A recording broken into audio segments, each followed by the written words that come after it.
So today we have a very enlightened gentleman with us who will be sharing about his experience as a Toastmaster. So when I approached this gentleman for his introduction, I got a long list of a checkered past accolades and achievements of a discerning professional, an astute and committed Toastmaster, and a responsible and proud citizen of our country. DTM John Bosco Abraham has dedicated 38 years of his life to BHEL and has worked at various capacities in the organization in production, facilities, material management. He has also filed for a patent for heating of ceramics in the year 2014. As a Toastmaster from the year 1997, he has donned various club officer roles, and as informed by our area director Bidyut, he also served as district governor for India and Sri Lanka in the year 2006, regional advisor for South Asia in 2009, and in the year 2011, he was the brand ambassador of Toastmasters International. He has regularly conducted communication and leadership programs at Toastmasters organizations, corporate organizations, educational institutions, and even religious institutions like ISKCON and various other such bodies. DTM John Bosco Abraham believes that DTM is not an appellation. It is not a distinguished Toastmaster, but an attribute of a dedicated Toastmaster. As someone who has seen Toastmasters International evolved from close quarters in India and our subcontinent, Bosco Sir will shed light on the rewards and rigors of a Toastmaster, which a Toastmaster undergoes to see. A Toastmaster undergoes various changes that one wishes to see. So, ladies and gentlemen, over to Toastmaster, distinguished Toastmaster, or rather dedicated Toastmaster, John Bosco Abraham. Over to you, sir. Thank you, Arijit. At the outset, let me acknowledge the presence of your area director, Bidyut Dutta. Thank you for installing a new committee. You did it with aplomb and perfectness. I also congratulate the incoming president, Bharat Raj, and your team, and wishing you all the very best. Fellow Toastmasters and distinguished guests, if anybody is here. If I ask this question, and I'm hoping I will get some answers on the chat, why Toastmasters? Why Toastmasters? I'm hoping something comes on the chat.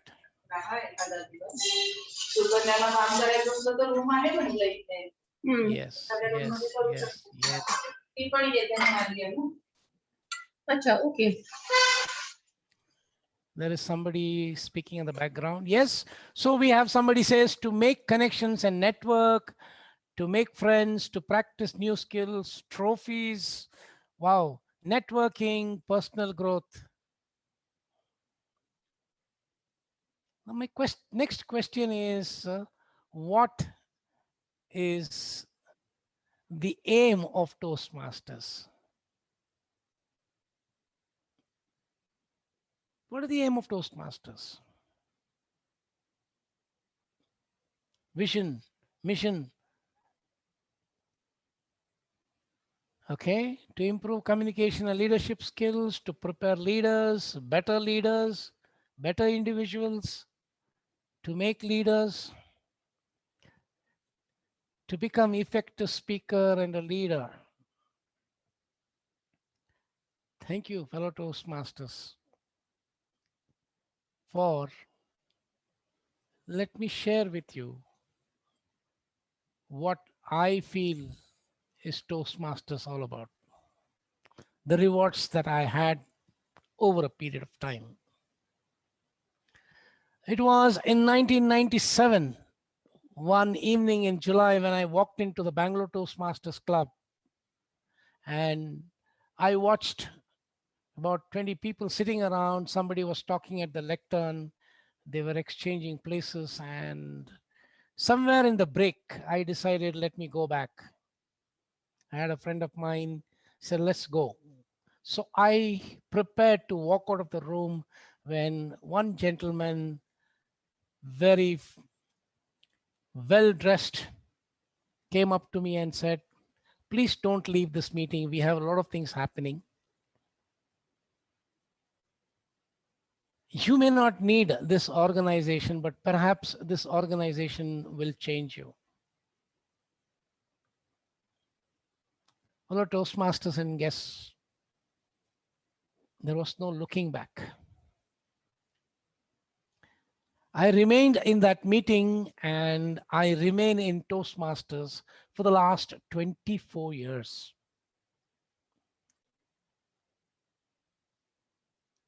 I have seen the change of how this organization is functioning at a very close level for the last couple of decades. And I somehow feel that most of us are not really reaping the benefits of this organization. And this is my personal opinion. To me, there are three types of speakers. One is a person who is able to speak at any given time, any occasion, very willing, picks up the opportunity very fast. Everybody likes that person to speak and everybody is excited. Oh, she's going to speak. I'm going to listen. The first type of speaker. The second type of speaker is also very enthusiastic, also very willing, also available every time, wants to take up roles, and nobody likes that person. Oh, he's speaking. I don't want to be a part of it. Then the third type of speaker. The third type of speaker, my friend, are those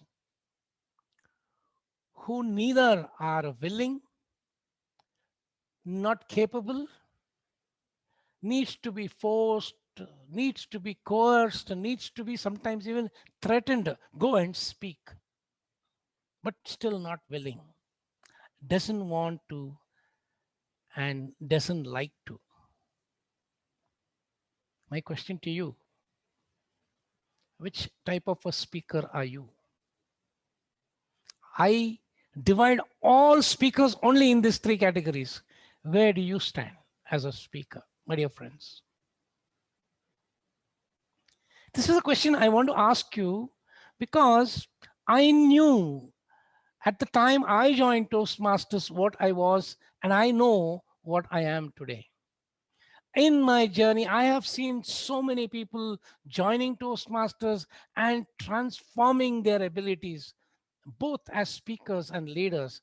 It is only because they were dedicated, they were there, they remained, and they listened to every feedback that they got.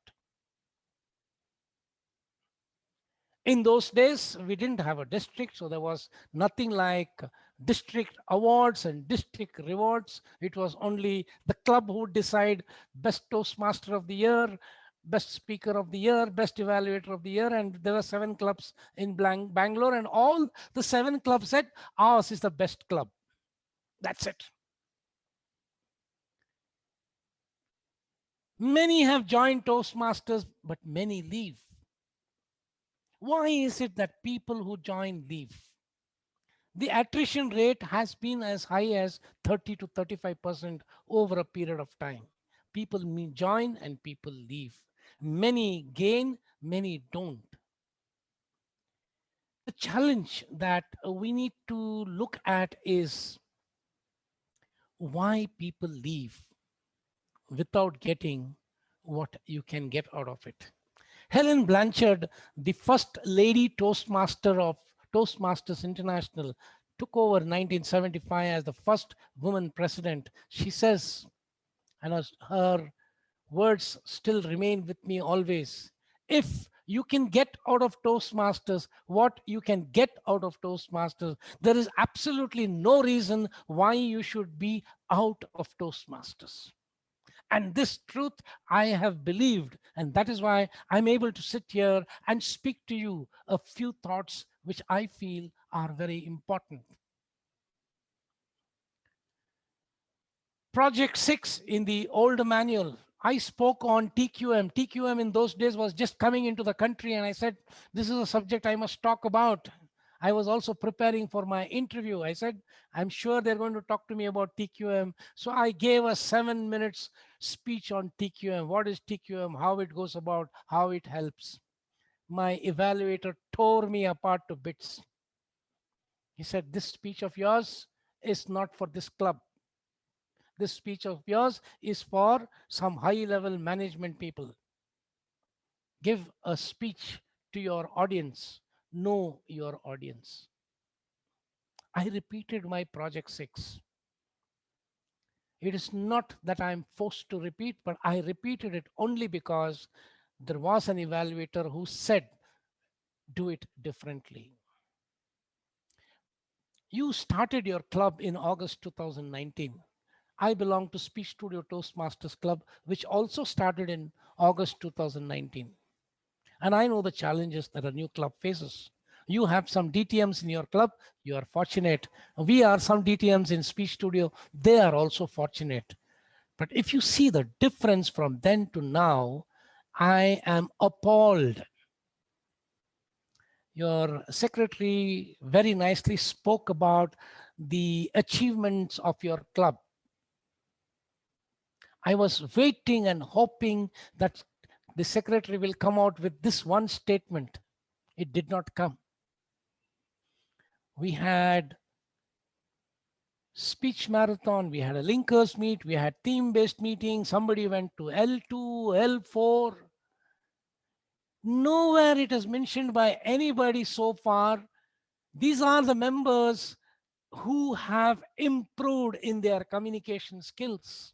These are the members who from raw speakers have blossomed to become good speakers. These are the caterpillars who have become butterflies. I have not heard anywhere. It is not spoken in any Toastmasters club, not only at Hoodie Toastmasters Club. The whole purpose of this organization, my dear friends, is to change from ordinary speakers to speakers who can motivate, speakers who can inculcate some knowledge into people, people who can be changed by the words that are said. We have not used that. We are talking about projects. I don't say projects are bad. I too am on my projects. I say, along with your project, have you changed? You talk about starting the club, you spoke about inviting members. When you invite members to Toastmasters, they will first look at you and say, are you in Toastmasters for a long time? You say, yes, yes, I'm there for the last 1.5 years. What change has it brought in you? I don't see any change. You be the change that Toastmasters talk about. You will find people following in a line and asking, we want to join. This is the challenge for you, my dear friends. The challenge to be different. And to be different, there is something called preparation. Proper preparation prevents poor performance is a statement that I always make. You prepare your presentation in your club, be it the sergeant at arms, be it the president, be it the Toastmaster of the day, be it prepared speeches or even the table topic master. Preparation gives you an upper edge. You will find yourself different. I prepared this morning what to be spoken now. I don't have to, but I know what I am touching on. Have you analyzed your own speaking ability? Do you think there is a change in you? as an evaluator, have you really given a feedback to the speaker saying that this is what I'm expecting from you? Awards are given, triple crown, number of speeches from August 2019 to December 2020. I was the president of Speech Studio Toastmasters Club. I delivered 70 presidential addresses. Every speech of mine was 5 to 7 minutes. Everything was prepared. So for my 70 speeches, how many crowns you'll give me? It's a question you should be asking. I have attended in the last so many years over 2000 club meetings. I have addressed clubs all over the place. What I'm trying to drive is I received from Toastmasters, I'm giving back. I was not a good speaker myself, but I transformed myself, made it an important activity for me. I would like to share some of the things that I see today, which I hope you're not practicing. I attended a meeting at a so-called advanced club. No, advanced club supposed to be better than you and me, right? They are advanced Toastmasters. Was one speaker who spoke for 7 minutes. There was a round robin of evaluation. Almost 10 of them evaluated that speaker. It went on for 12 minutes. Evaluating one speaker for 12 minutes. After that session, I was to address, I asked the speaker, I said, please tell me, what was the takeaway you got from the evaluations?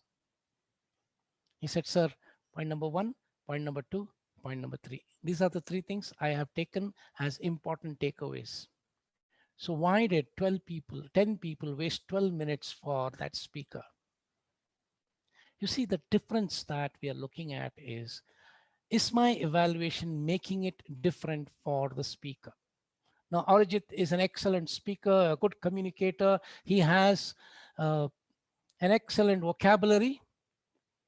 But if I'm going to give him a feedback and saying, these are the areas I thought you need to improve on, I'm doing justice to him, and he will be doing justice to himself if he takes that feedback.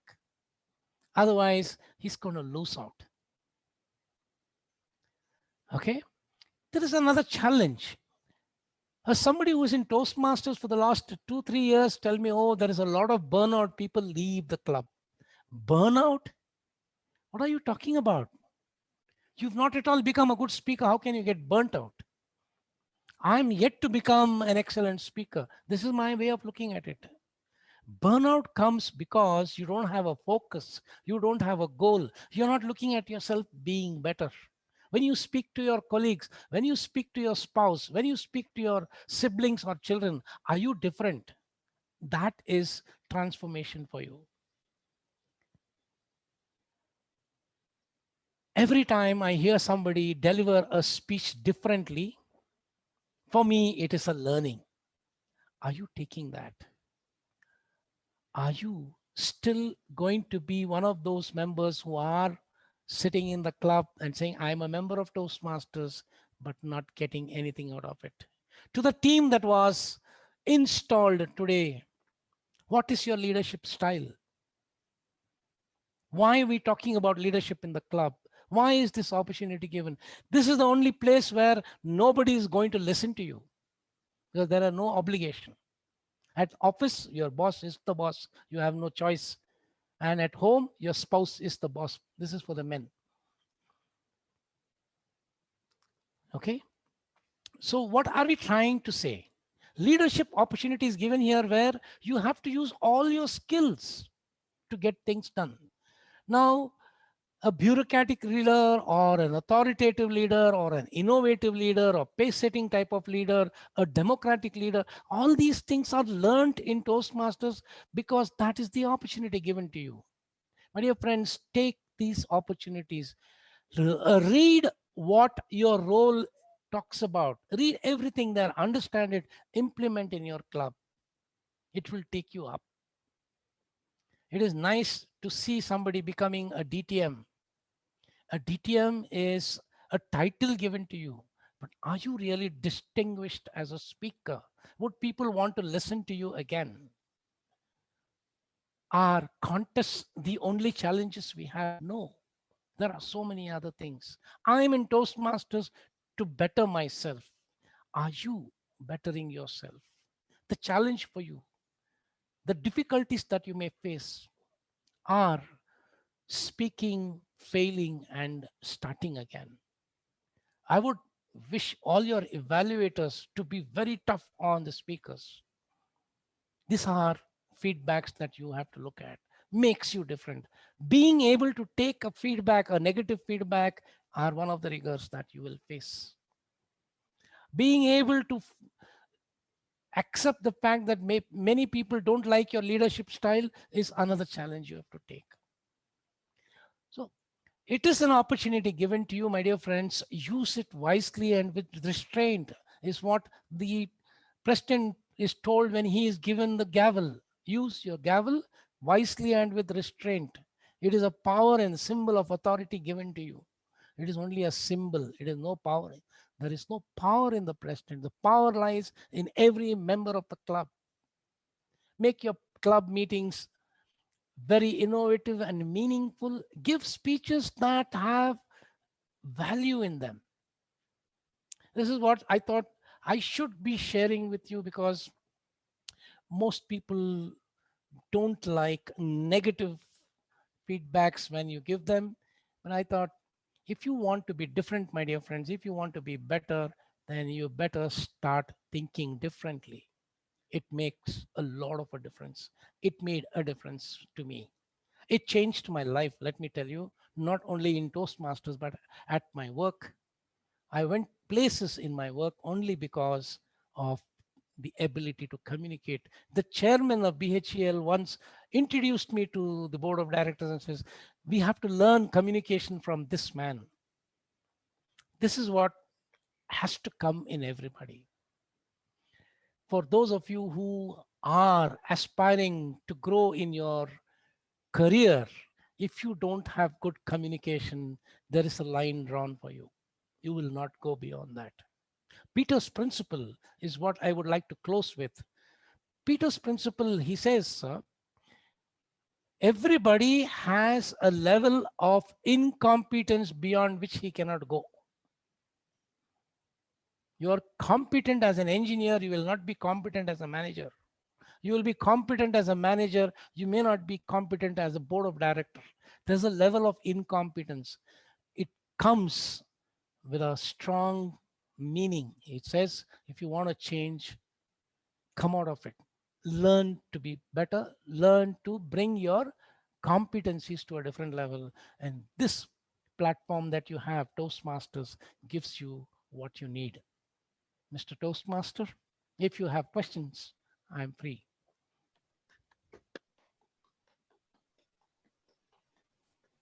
Thank you, DTM John Bosco, sir.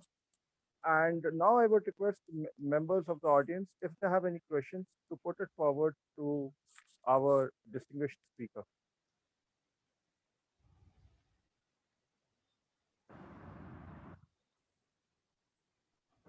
Uh, a question from my end, Bosco sir. Yes, Bharat. So, can you let me know the duration of the time that you took to become a DTM? Because I see a lot of it's time, lot of time to become DTM. A lot of people take very little bit time to become DTM.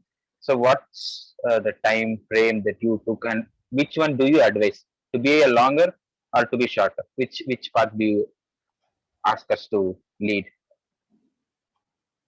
All of us will get married one day, right? Yes. When do you get married? Do you get married at a teenager, or when you come to an age which is an age of understanding, capability? Well, let me put it to you differently. I always believed that I want to be better than what I am. Okay. And when it came to taking up that challenge of becoming a DTM, it was only going through so many speeches. Whether you did it well or not, you are still accepted, and then you do a leadership project, and then you are done. You are a DTM. What is distinguished about that? A distinguished to me meant was when people listen to you, they say, wow, that was a good speech. Oh, he's a great speaker. That is distinguished. A person who led as a leader. So you take some ordinary role in the, say, for example, you become the co-chair or the chair of the district conference, you get a leadership award opening for yourself. But is your leadership really seen there? Leadership means running with people, getting things done, learning by that, understanding the challenges of a leader and changing. I did not really want to run for the leadership award or the DTM award. To be very frank with you, I decided not to go for it because I did not want to be called DTM. Even before I was a distinguished Toastmasters by Toastmasters International, people started calling me distinguished Toastmaster. So what I had to tell them was, please, I am not a distinguished Toastmaster. If somebody is calling me a DTM, it is a dedicated Toastmaster. And I was dedicated. As a president of my club for 2 terms, I did not miss a meeting. As secretary for 2 terms, I did not miss a meeting. As president of Speech Studio Toastmasters Club, which is very new, I attended all the meetings till now except for 2 because I was not in station. That is my dedication and commitment.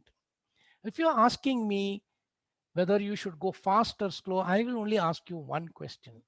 Has there been a transformation in you as a speaker? If, Bharat, you speak the way you spoke to us today, I am giving you an evaluation, an open evaluation. You spoke to us before, earlier you spoke to us. If you're going to think that that is my best, let me tell you, you have a long, long way to go before you become a distinguished Toastmaster. I'm not talking about the award. I'm talking about the reward. Okay. I hope I've answered your question. Yes, please. Good evening, Yes. Bosco Sir. This is Vedant. Yes, Vedant. In your speech, you mentioned that preparation helps you avoid poor performance. Yes. What suggestions do you have for the leaders? And how do we prepare ourselves for our leadership roles, not only in Toastmasters but also in our career? Okay. Very, very interesting. We have a project in the pathways talking about leadership styles. You first should know what type of a leader you are. Without knowing that, you can't improve. Point number 1. Point number 2, you have a role either in your company or in Toastmasters, wherever you are, you have a role. Let me give you a more important role. As a family man, you have a family, you have a spouse, you have children, you play your role as a parent well. There are many men who are not bothered about the children. You will find them drunk with their friends every day. Are they playing their role as a parent? They are not. They are not at home at all. So you as a person should know what your duties are and accordingly work towards that. As vice president education, what is my role? To ensure that meetings are excellent. So how do I do it? I have to ensure that either I get a very good Toastmaster of the day or I get a very good general evaluator to balance the meeting. That is how you will do it. If the Toastmaster of the day and if the general evaluator are both new and are not really effective, then we have lost the opportunity to have a good meeting. So that's where the vice president education role becomes very important. So if you know what your goal is, if you know what your focus is supposed to be, and if you work towards it, I'm sure there will be a difference. I know for sure it changed my work style. I used to be very strict with my people, and that was the way I used to work. In a public sector, that's the way you work, otherwise things don't happen. But I learned that I had to be friendly with them also. I started becoming friendly with them, but the strictness remained as far as work is concerned. I knew every employee's son, daughter, what they are doing, where they are studying. I used to keep asking them. building bridges with them, but ensuring that work goes on. That is a different style. Very democratic, very, very approachable leader, they will say. You can't play with him as far as work is concerned, but a very nice man. To get that title is difficult. So you have to work on it. It is very important to know what you're doing and whether you're doing it well or not. That is important. And not, it is not the boss who decides how good you are. You have to decide how good you are. I hope I've answered your question, Vedant. Yes, sir. Thank you very much. You're welcome. Yes, please. Anybody else? We can entertain one more question. Anyone from the guests who would like to know, or prospective Toastmasters or aspirant public speakers and effective leaders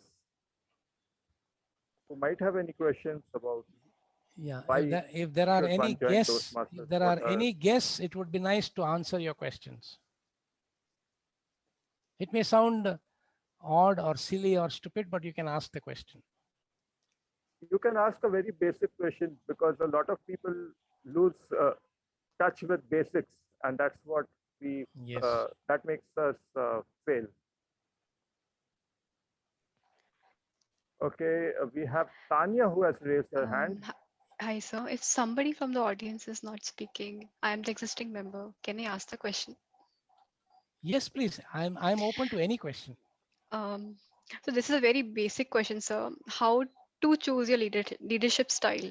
I mean, we all know a leader is a person who leads a team in any scenario. He's the one who actually is in front of the team every time and also helps them whenever there's time, and means he's not a boss. We all used to have this discussion, leaders versus boss. But a leader is a leader. What is the style that he has to gain to be? I just want to understand that. See, leadership, when you talk leadership, Tanya, you have to understand that different styles of leadership is used in different situations. Okay. Now, for example, when there is a decision making to be done, okay, you have a team there. You as the boss can decide on your own. This is what it is, authoritative leadership. Shall we do it like this? It is not shall we, we'll do it like this. That is over. You become a leader there as an authoritative leader. But if you're a democratic leader, you will ask for consensus. You will ask, what shall we do? What is your opinion? You make them feel comfortable, allowing them to also take, a decision and take a lead. Okay. Now, sometimes you can also say that, look, the whole thing is dependent on all of us. We are a team, making them feel that they are a part of the team. Okay. Emphasizing on teamwork is an affiliating type of a leader. So it is situational. Okay. Now, for example, let's take Prime Minister Modi takes all his decisions. He's very authoritative. But if he can be a little more democratic, he can be a little more affiliative, his style can be different. A lot many people will admire him, because we have seen decisions he has taken, good or bad, there are people speaking against it. So if you as a leader take a decision, there will be people speaking for or against it. But when it comes as a decision taken as a team, nobody will question you. That's where the difference lies. I hope, Tanya, I have answered your question.